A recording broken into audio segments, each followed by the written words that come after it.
ಮಂಜು ಮುಚ್ಚಿದ ಅಂಜನಾದ್ರಿ ಬೆಟ್ಟ. ಸೂರ್ಯನ ಕಿರಣಗಳು ಪರ್ವತದ ಮೇಲೆ ಬೀಳುತ್ತಿವೆ. ಹಕ್ಕಿಗಳ ನಾದ, ಗಾಳಿ, ದೇವಾಲಯದ ಗಂಟೆಯ ಶಬ್ದ. ಈ ಬೆಟ್ಟವು ಸಾಮಾನ್ಯವಲ್ಲ ಎಂಬ ದೈವಿಕ ಭಾವನೆ ಮೂಡುತ್ತದೆ. ಅಂಜನಾದೇವಿ ಗಹನ ಅರಣ್ಯದ ಮಧ್ಯೆ ತಪಸ್ಸಿನಲ್ಲಿ ನಿರತಳಾಗಿದ್ದಾಳೆ. ಮಳೆ, ಬಿಸಿಲು, ಕಾಲದ ಪರೀಕ್ಷೆ, ಆದರೂ ಆಕೆಯ ತಪಸ್ಸು ಅಚಲ.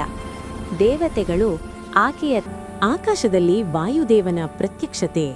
ಗಾಳಿ ಭಾರೀಯಾಗಿ ಬೀಸುತ್ತದೆ. ವಾಯುದೇವನು ಅಂಜನಾದೇವಿಗೆ ವರ ನೀಡುತ್ತಾನೆ.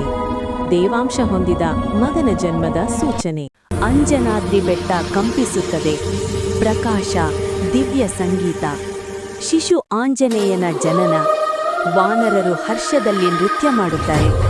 ಪ್ರಕೃತಿಯೇ ಈ ಕ್ಷಣವನ್ನು ಸಂಭ್ರಮಿಸುತ್ತದೆ. ಚಿಕ್ಕ ಆಂಜನೇಯನು ಅಸಾಧಾರಣ ಶಕ್ತಿಯನ್ನು ಪ್ರದರ್ಶಿಸುತ್ತಾನೆ.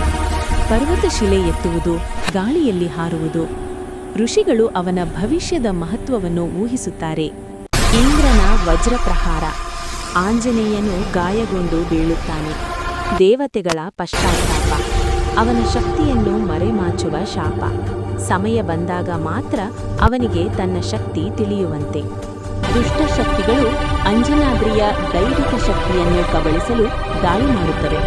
ವಾನರ ಸೇನೆ ಎದುರಿಸುತ್ತದೆ. ಪ್ರಕೃತಿ ಕೂಡ ಯುದ್ಧದಲ್ಲಿ ಭಾಗಿಯಾಗುತ್ತದೆ. ಕಾಲ ಬದಲಾಗುತ್ತದೆ. ಅಂಜನಾದ್ರಿಯಲ್ಲಿ ಶ್ರೀರಾಮನಾಮ ಮೊಳಗುತ್ತದೆ. ಆಂಜನೇಯನ ಕಣ್ಣುಗಳಲ್ಲಿ ಹೊಸ ಜ್ಯೋತಿ. ಅವನ ಜೀವನದ ನಿಜವಾದ ಗುರಿ ಆರಂಭವಾಗುತ್ತದೆ. ಅಂಜನಾದ್ರಿ ಇಂದಿಗೂ ಪವಿತ್ರ ಕ್ಷೇತ್ರವಾಗಿ ಉಳಿಯುತ್ತದೆ.